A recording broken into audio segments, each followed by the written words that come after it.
Hello everyone, Jan of Jan Hicks Creates coming to you today from, as you can see, my knitting room. A little bit different of a backdrop today. The start of my sheep wall. Today I am going to share with you how to block a knitted garment. I have had several of you request that I do a video on blocking, and so I certainly have enough things to block. So today I am going to video the process and share with you just why and how we block. What I am going to be blocking today is the Wilson Ruana by my friend Kat, KittyBea Knitting. That is Kat there. She is a lovely lady who designed this lovely piece. So that is what I will be blocking today. I'm going to first give you some why we block information, talk about some of the tools. As we're doing this, my Ruana is currently soaking in the sink. It's getting its bath in the bathroom next door. So once I'm done with this kind of intro part, we'll go over there and take a look at that. And I'm just going to step you through all the steps of how to block something. So first, why to block something. After you've knit pretty much anything, it is not usually in the final shape you want it to be in order to use it, wear it. I will say maybe you could get away without blocking gloves, mittens, hats, but even those, if they have any type of intricate stitch pattern that you want to bloom and open up, you're still going to want to block it. Socks you block, pretty much everything you block. And when we're talking about blocking, we are talking about usually wet blocking. You can steam block, but it's still, in a sense, wet blocking, because what you have to do is wet the fibers of whether it's wool or cotton or silk, you give them a good soak, and that relaxes the fiber, it relaxes your knitting, and it basically lets you stretch it and pull it and maybe have to smush it in order to get it into the final shape that you want it to be in order to wear it. Most times, if you're talking about a sweater, you have to shape. There's dimensions given in a pattern, and I will show you what those look like in a second. But you block it out to certain dimensions as stated in the pattern to get it to the size that you want it to be in order to wear it. It's especially important to block when you have done anything with the lace pattern, which is the Wilson Ruana is pretty much all lace. In order to get that lace pattern to open up, you have to block it. I'm going to insert a picture here, or a little clip here, of what it looks like unblocked. Okay, so this is before. Just all kind of scrunched together. Definitely doesn't look like it'll fit. It's only about, well, here's my hand to give you a feel for how big it looks at this point. So yeah. It is time for the Wilson Ruana to get a good bath and a good blocking. All right, so you can see it is not anything to look at this point. It is not nearly as beautiful and flowy as what Kat has going on here. I did use the same type of yarn, different colorway. The yarn is Miss Babs Katadyn. It is a light fingering weight. Yeah, I mean, that is so much different than what I just showed you, right? Just wait till you see the magic that happens with blocking and lace. All right, so the tools that we use.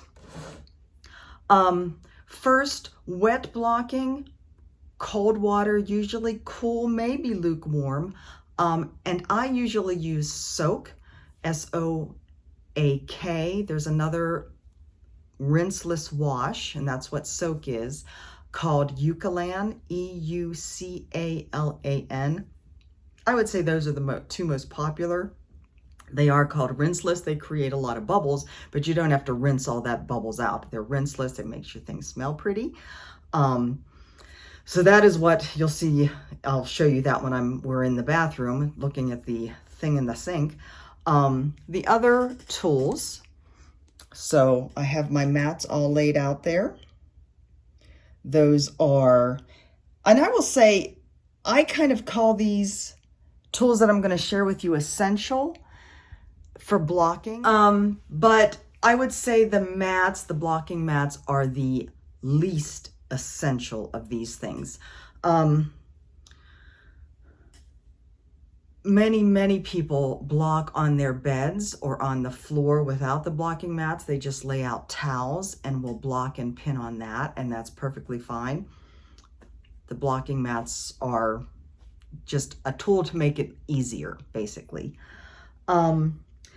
The beige blocking mats, the cream ones there, so there's the cream and the purple. The purple ones are actually a gift from Carolyn Zook, C. Zook Stitch. I do not know what brand they are. The cream ones are ones I've had for a number of years. They're this company, Knitter's Block. And I would say most of these things you can get at any fully stocked yarn store, your LYS, online stores like Webb's, Knit Picks, Jimmy Bean's Wool in Reno, Nevada, Loopy U in Fort Collins, Colorado. Any of the fully stocked yarn store is going to have it, or a Good Yarn in Sarasota. Yes, this is a shameless plug. This is the store that I used to work at, and it's an amazing store.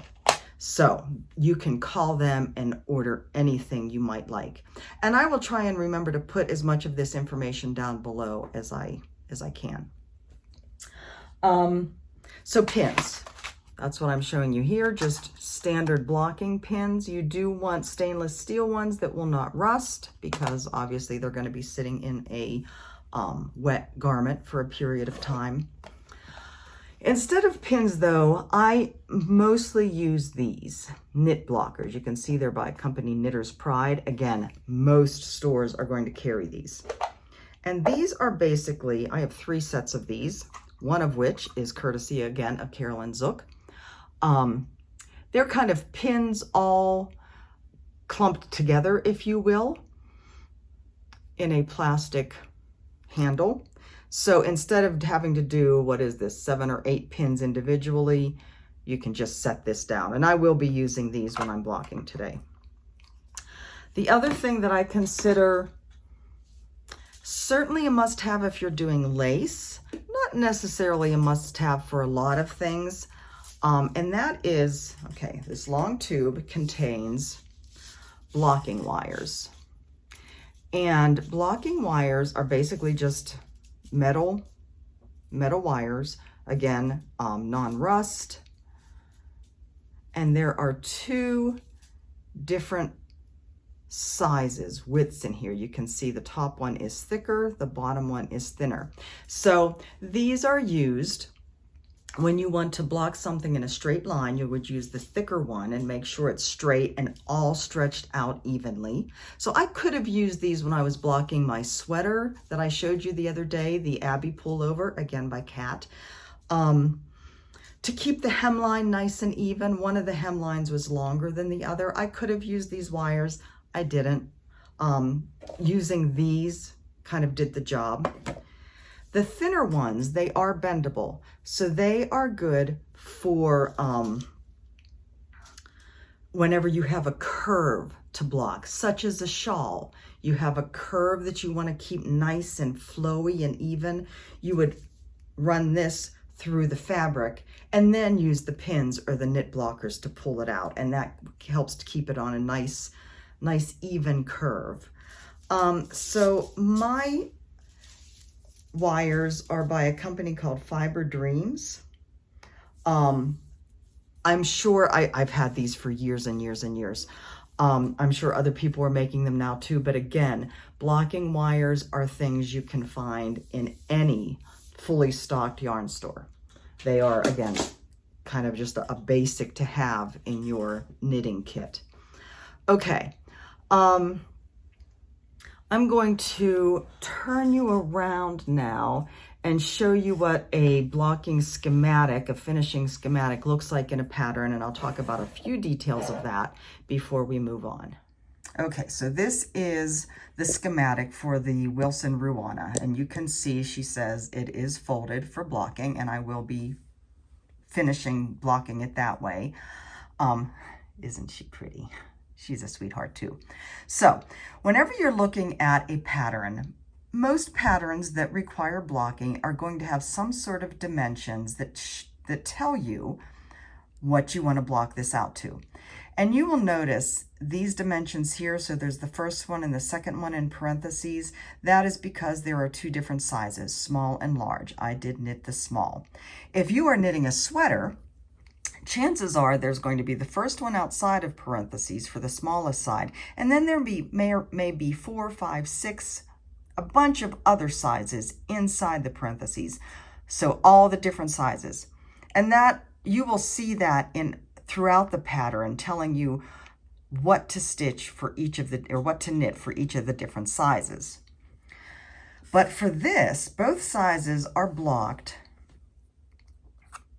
out. It's the same way of blocking, but you can see, so for the smaller size, the length is 25 inches.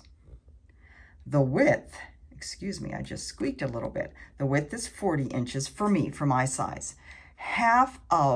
So the front flaps, I want to have 18 inches. There's a 4-inch gap for the neckline.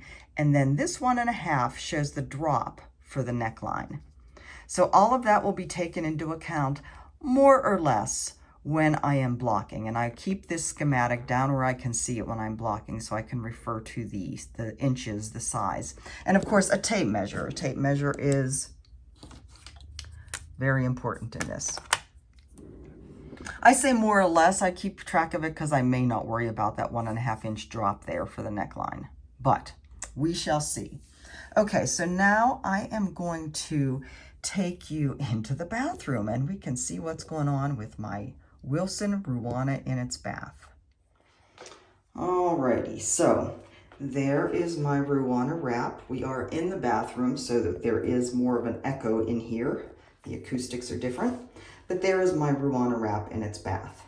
I was just going to show you, so soak.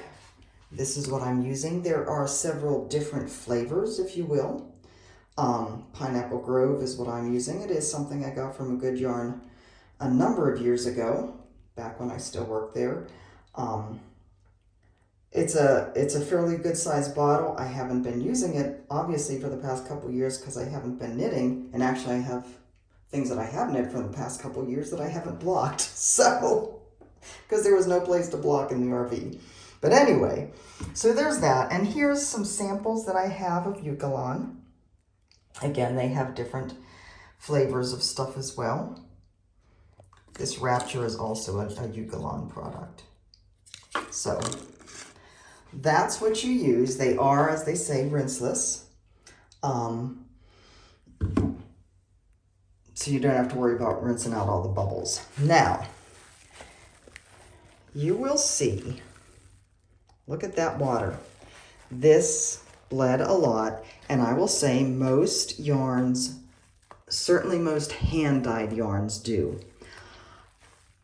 In fact, my sweater, the Abbey pullover that I showed you the other day, the water was even redder. I mean, it was a bright magenta. I don't usually worry about it a whole lot. Whenever it's all just one yarn, one color, because it's not really going to make a difference. If I had like for the sweater, if I had a stripe, say I was doing stripes and had a lighter color stripe, that would have been a problem. I would have been using some color catchers in the water to try and prevent the red bleeding out into the lighter color. But anyways, this is getting a good bath. I just let it soak. I'll come in here and smush it around a little bit. I have a beach towel in here. And what I will be doing, in fact, I'm going to go ahead and start letting the water out. I try and squeeze out as much water as I can in the sink as it's draining. But of course, there's really no way to get out as much water as you'd like before the blocking process. So what you do is, just like with cross stitch, you wrap it in a towel. The additional thing that I don't think I do with cross stitch is step on it. So I'll roll it in the towel, I put it on the floor, nice hard floor, take off my socks because otherwise my socks will get soaked, and just step on the towel, give it a quarter, the rolled up towel, give it a quarter turn, step on it again, give it a quarter turn, step on it again. And that way I can be sure that I am getting out as much of the water as possible. So I am going to go ahead and do that, and I will be back. All right, so there it is laying out on the towel. Before I've rolled it up, you can start to see that lace pattern starting to open up already. So now I'm going to roll up the towel.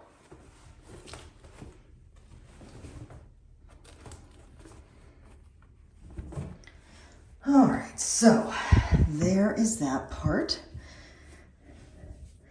Going to kind of fold it up now, and we'll take it in to be blocked. So here I am. I have the Ruana here, damp but not soaking wet, and all my tools around me. So I'm going to start laying it out, and I will explain each step as I go along. Okay, so you will notice that the two different kinds of blocking mats are not connected, and it's not a big deal. I will be crossing over the two, but as I pin things out, I don't think it's going to move that much. It's not that big of a problem. So as I had said, as I had shown you in the diagram in the schematic, the Ruana is blocked, folded, so the wings in the front are folded down over the back. And you will see that there is kind of a natural curve to these stockinette sections in between the lace sections. I'm going to look and see how Kat blocked it. She actually did block it straight. And basically I'm just looking at the pictures to see if she left these curves in it, and she didn't. I think in order to make the lace open as much as possible, she did just block it straight, and that is where the blocking wires will come in handy. So basically first I'm just laying it out in the shape that I need it to be in order to put the wires in and to block it.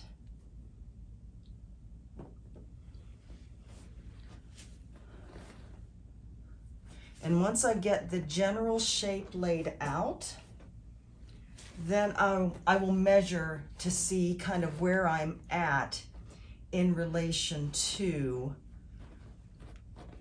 what the diagram tells me I should have.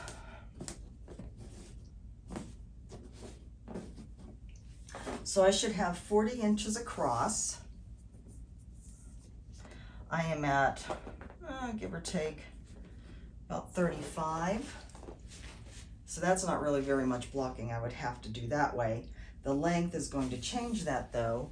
The length I have is 21 and a half.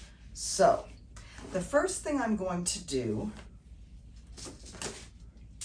so I'm going to be using the thicker wires because I do want to keep things straight. I'm going to get a couple out. And there are times that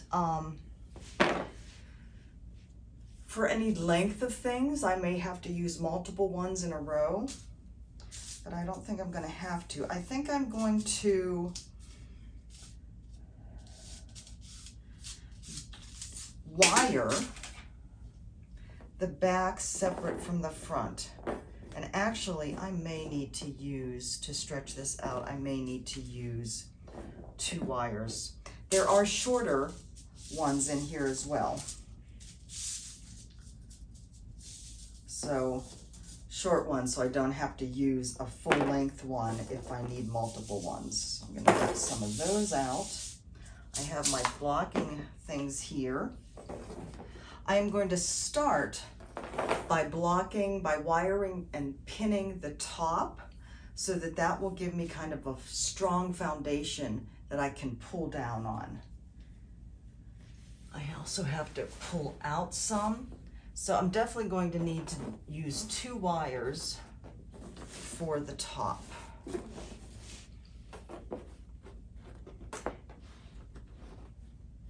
And it'd be nice if I could tell where the shoulder's supposed to be, but I can't really tell. I'm sure if I examined it more, I could find it. But this is, putting the wires in is really just going in and out of the fabric. There's no, there may be some kind of set way you're supposed to do it. This is how I've always done it. Just in and out at fairly regular intervals. Don't pierce the yarn, but just go in and out. And then on the end, make sure you're close to the edge. All right, so I'm actually going to use a separate, I'm going to pull that over there.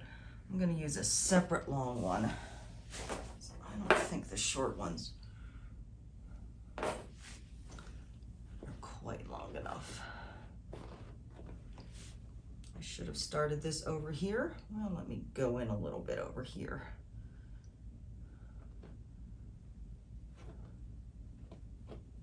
Okay.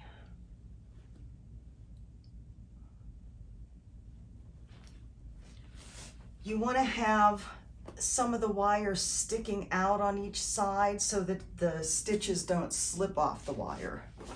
And then let me go ahead and use a short one for the rest of this.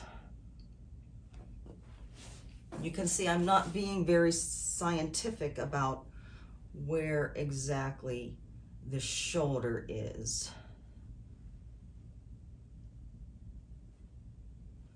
On the sweater, there was a seam at the shoulder, so that I did stay in line with when I was blocking it out.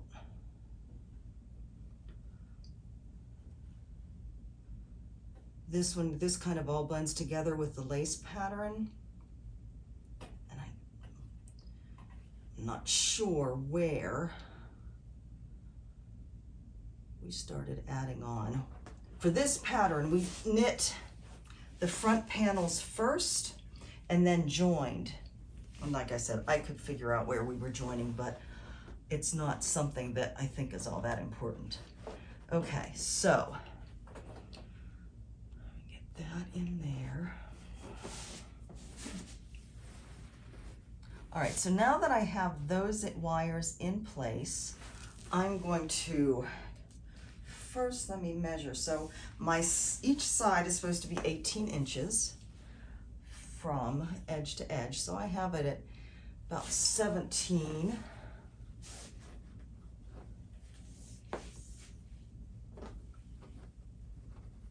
On that side, that one is 18 there. So that doesn't really have to be stretched out anymore. This one could stand to be stretched out a little bit more. And again, something like this, I'm not being super scientific about because it is just basically a wrap, but that is 18 inches there.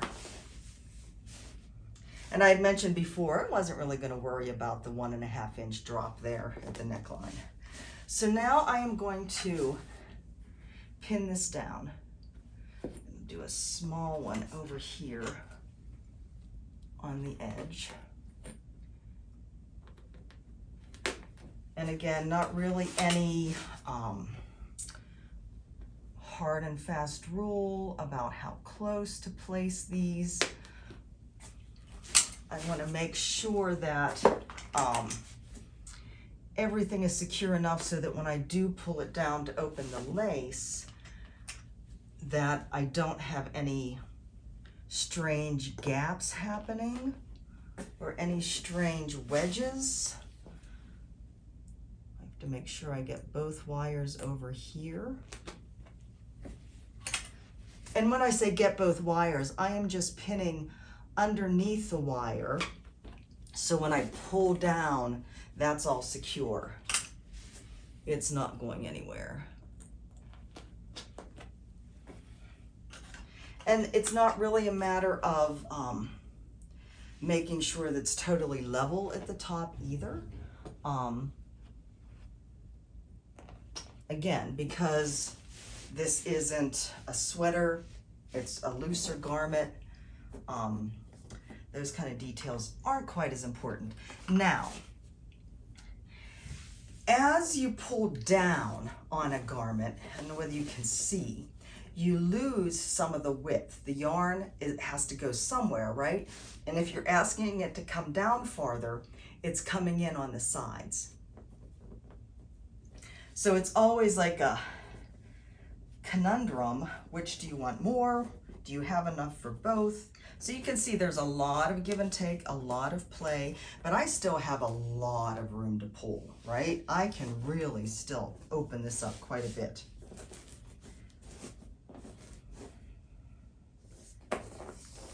So down here where it flares out, we're at 39.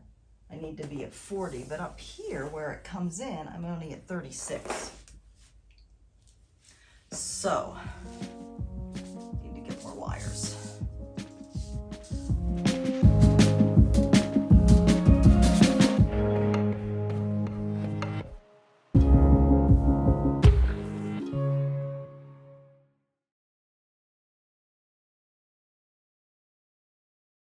I am going to stick this up through that hole in the knit blocker.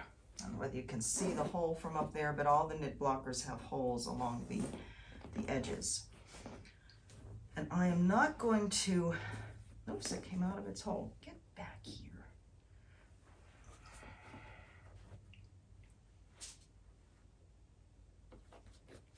Okay. Plenty to stick it up there further.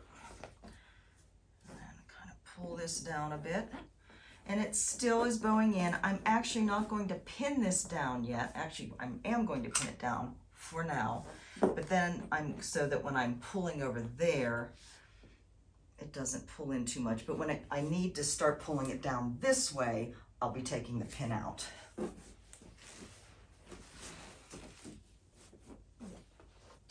So yeah, this is a lot of work.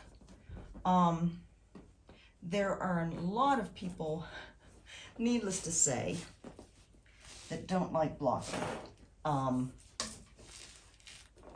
because it is a lot of work. But just like backstitch with cross stitch, it's kind of the tedious end part when you just want to be done with it and enjoy the finished piece. But especially with lace, same with backstitch, it is so worth the effort you put into it because it enhances the finished piece so much. And quite frankly, it makes it fit better too, right? There's no way that something like this, I would wear it unblocked.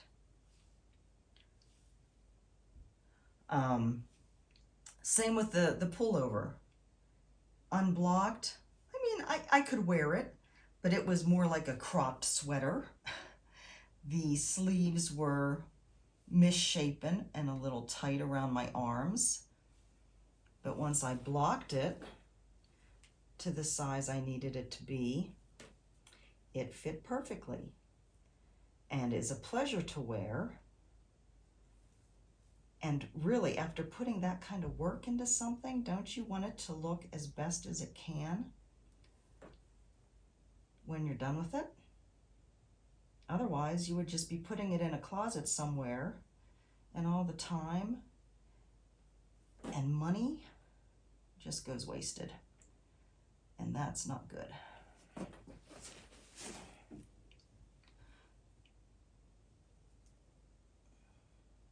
This one's a little bit harder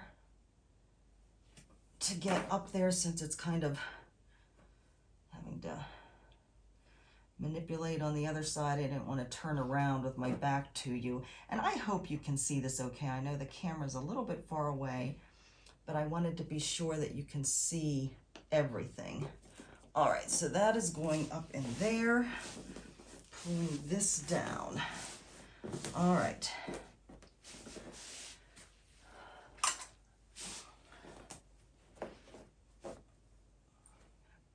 this over for now.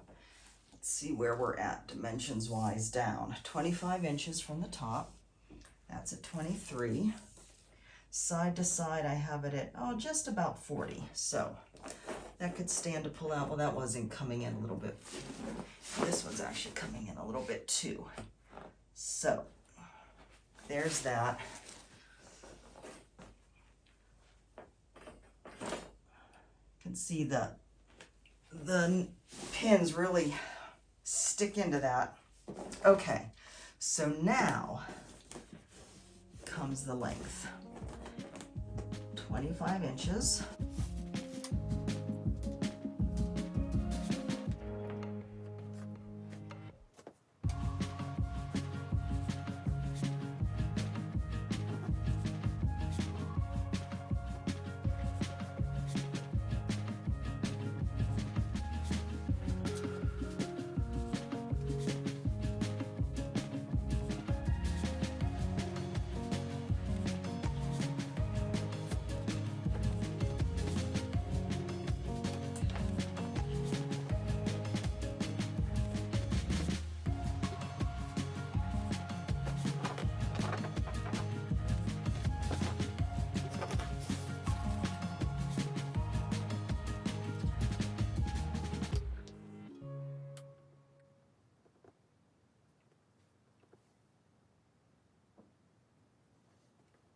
Tape measure,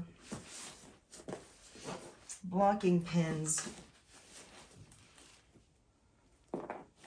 First, pull this down. Let's see where we are. 25 inches is the goal.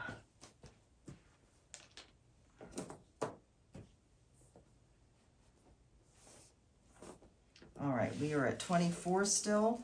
So yeah, we're gonna take this out.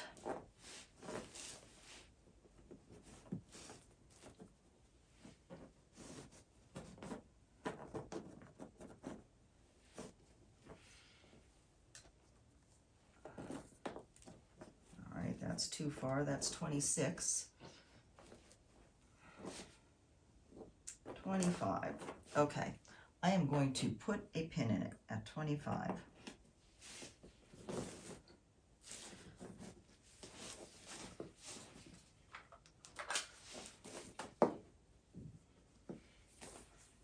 Now you can see that there's automatically a curve at the neckline. As I said, I'm not going to worry about it.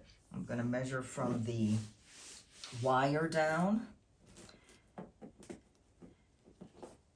And that is that at 25. And that is inches, in case I wasn't making that clear. And then we're pulling this down and this down. Don't you slip off of there.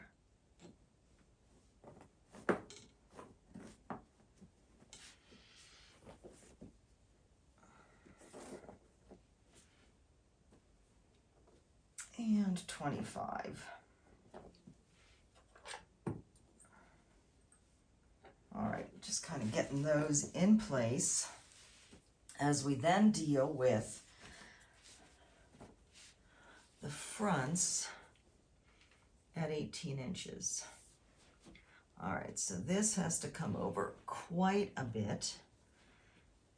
And I do think I'm going to have to wire those.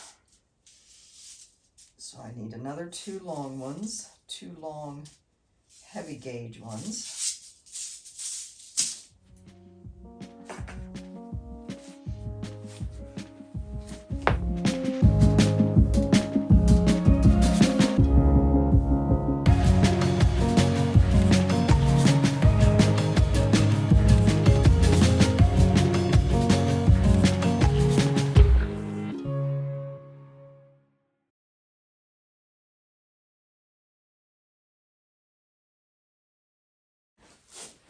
Now, 18 inches, and I am measuring it from where I've pinned it over here, so I know that that's steady. 18 inches is the whole way. I'm at 15 now. So this has to come over quite a bit. I'm gonna put a little pin down here to help catch this. All right.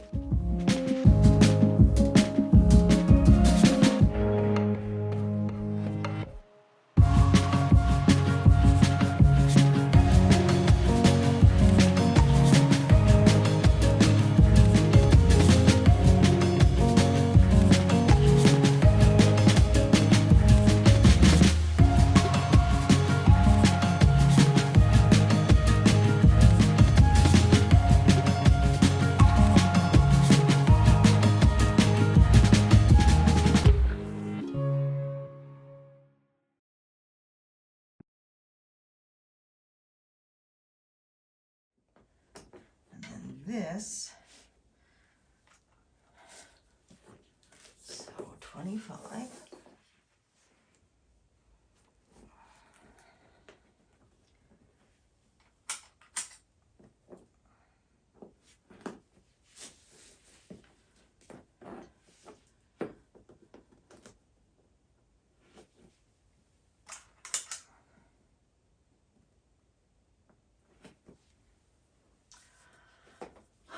What do you think? Getting there, huh? All right, now I need to wire the other side.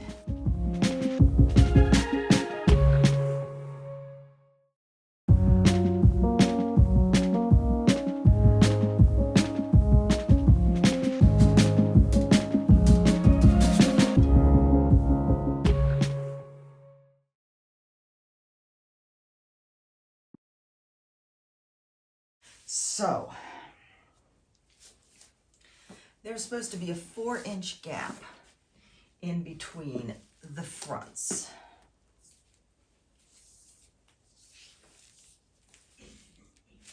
I'm gonna lay that out there. 4 inches. Oh my goodness gracious. All right, that's pretty much 4. So I'm gonna go ahead and put my pins in here. Try not to pin my finger. That would be bad.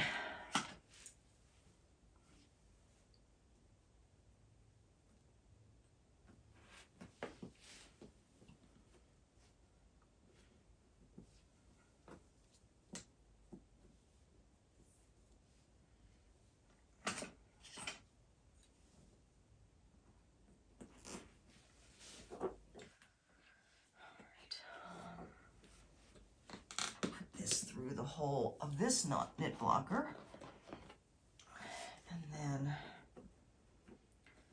have a smaller pin in here.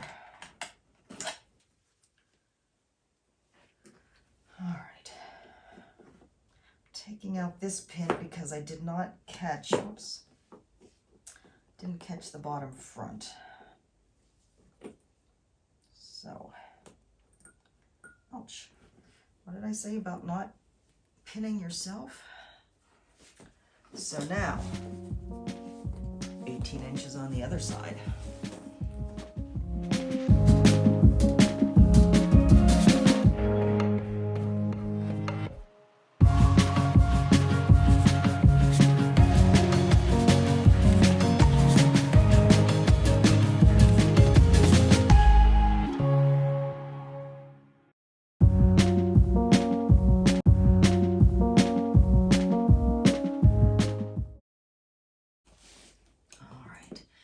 And then once again, 25 down. So because I have so much of this pinned already, this part is basically just putting the pins in place. There's not a whole lot more stretching that I have to do.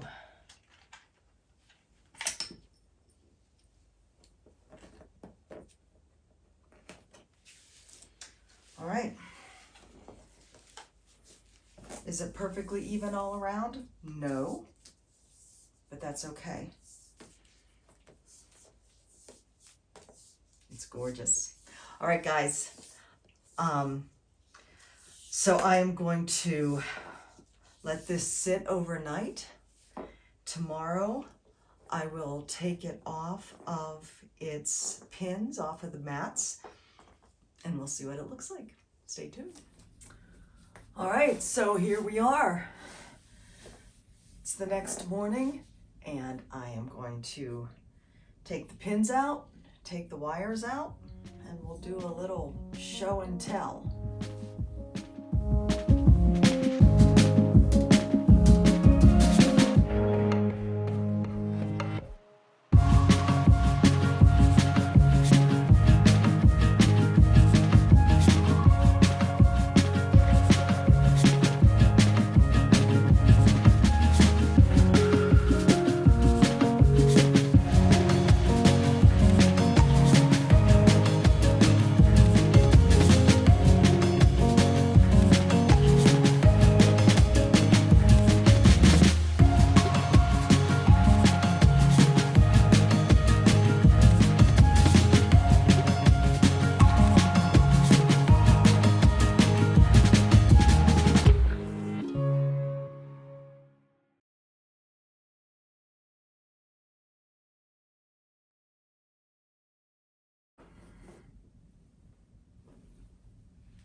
That is gorgeous. Trying on here.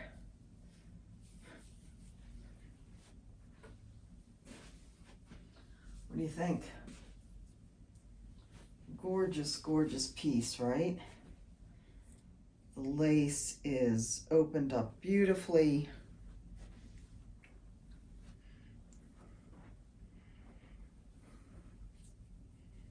There you have it. Blocking, while time consuming and can be somewhat tedious for something like lace especially, is so worth it. Highly, highly recommend you just buckle down and do it. A few little tails I'll need to cut off the ends on now, but this one is done. Thanks for watching. I hope you enjoyed that. Hope you can see me. I can't tell what you're seeing. Let me know if you have any questions, and I will be happy to answer them. Until next time, you guys have a great day. Bye-bye.